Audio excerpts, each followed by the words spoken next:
What's up, guys? It's Justin. I hope you're doing well today. And I know that if there's one thing that people hate getting messed with, it's their pay. People want to know how much they're making, what they can expect to make, and they don't want that to change. But over these last couple weeks, I found something really concerning regarding the DoorDash pay policy that I think you deserve to know, because I'm pretty sure that DoorDash has changed their base pay rates permanently. And trust me when I tell you, it is not to the benefit of the driver. So you're going to want to stick around for this one. And I want you guys to leave comments down below at the end of the video to let me know if you've experienced something similar, because again, I think this change is probably here to stay and it is not a good one for us. Now, I know that a lot of you guys out there are DoorDash drivers yourselves, and a lot of you probably already know a bunch of this information, but I'm going to cover a very quick history of DoorDash because I actually think it's really important to these changes that we're seeing. So DoorDash was started by a couple of college guys out in California, and they saw some really quick success. Over the next couple of years, they wouldn't just grow quickly,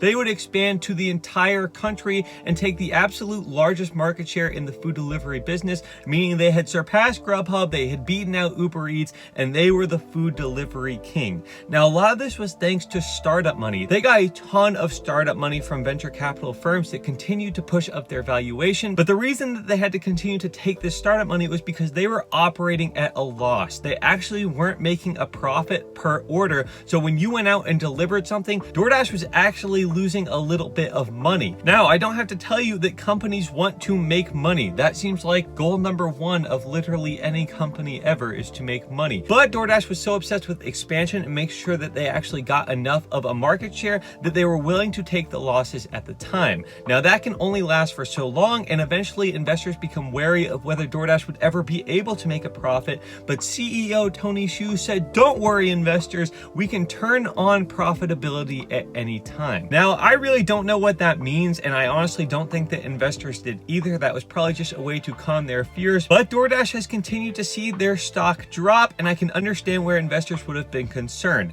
That turn on profitability claim is pretty vague, but I think that DoorDash might have just flipped the switch. Now, it's important to look back at July of last year because they made a pretty dramatic change in the way that we got paid, but they were very transparent about it, so we thought. Essentially, their claim was that drivers would be making less in base pay on shorter deliveries, but that they could expect to make more in base pay on the longer ones. So originally, the flat rate base pay was $3. You could never make less than $3 on any base pay for a delivery, but they lowered that down to $2.50, and in certain markets, including mine, the base pay was brought all the way down to $2.25, meaning that if there was no peak pay and no tip added on, the lowest you could make was $2.25 as opposed to making $3 on any of those deliveries. But again, the promise was that on the longer deliveries, you would make more. The base rate pay would scale at a faster rate per mile, meaning that if you had a 5 or 6 or 7 mile delivery, you would make a lot more money than you would have previously. The example is given specifically by DoorDash. Take a look at this. They said that for a 7-mile delivery, you could now expect $4.75 worth of base pay when it used to be $3.50, while on the flip side of that, a 3-mile delivery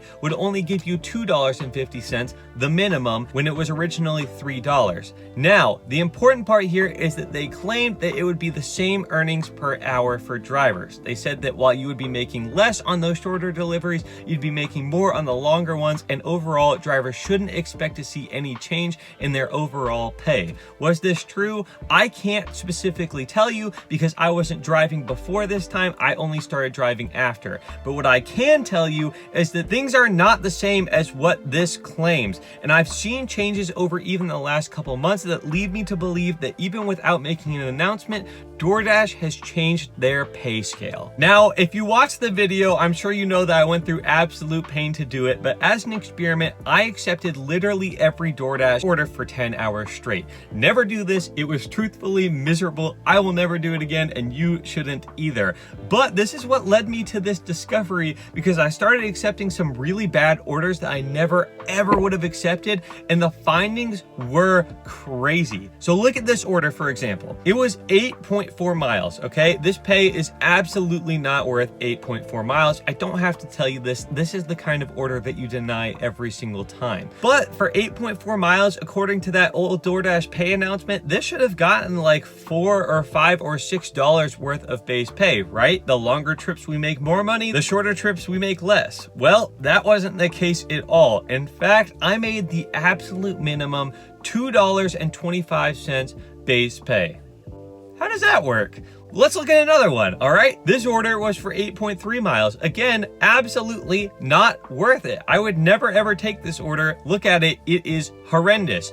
But you already know that it couldn't have been true to the DoorDash claims because I made $2.50 base pay on this 8+ mile order again.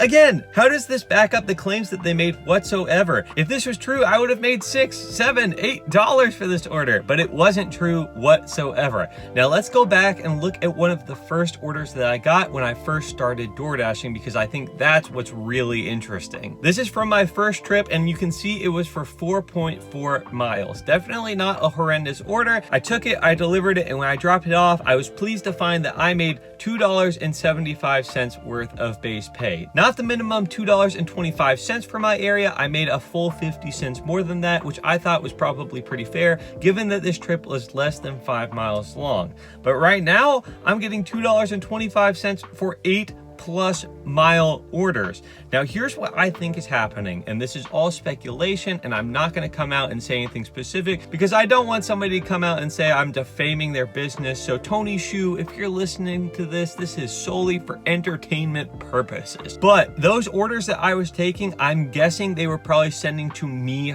first because I was accepting every single order. So I'm guessing that the DoorDash system picked up on this, and that's why I started to get such absolutely trash orders at the end of the night, because it knew that it could count on me to deliver them.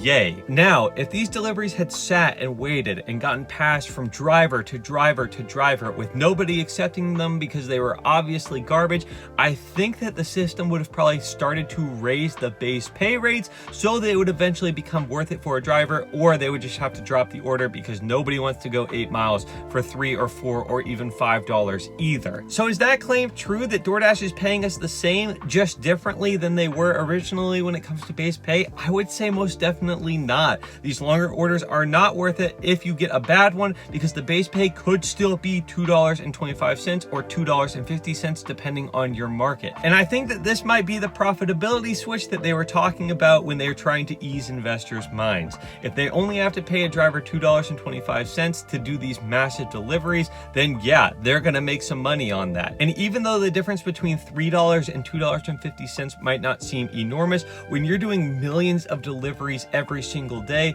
50 cents is a huge margin for this company. So my fear is that this might be here to stay, and that the profitability is at the expense of the driver. So again, I want to know what you guys are seeing out there. Are you also seeing long deliveries that just straight up are not worth it because DoorDash isn't giving us the pay that they originally promised? Or am I totally off base here and you guys are just feeling so loved by DoorDash and feeling like it's been absolutely amazing as far as the pay and that things are 100% fair? Yeah, based on the comments you guys have left, I'm guessing there's not a lot of you out there. Other things like hidden tips have led us to believe that DoorDash can be a little bit sketchy on these kinds of things, but hey, maybe one of you is just the biggest DoorDash fan in the world. Now don't hear me wrong, I'm not trying to complain too much. I will still continue DoorDashing because it is still worth it for me, and you guys seem to like that content a lot. But I'm just saying that I don't think we're getting paid maybe as much as we should, and I think that's worth noting. So thank you guys so much for watching. I hope you found this information valuable. If you did, go ahead and give this video a like, and if you want more side hustle content, go ahead and subscribe to the channel as well. I'm posting new videos every Monday, Wednesday, and Friday. So again, thank you guys so much for watching.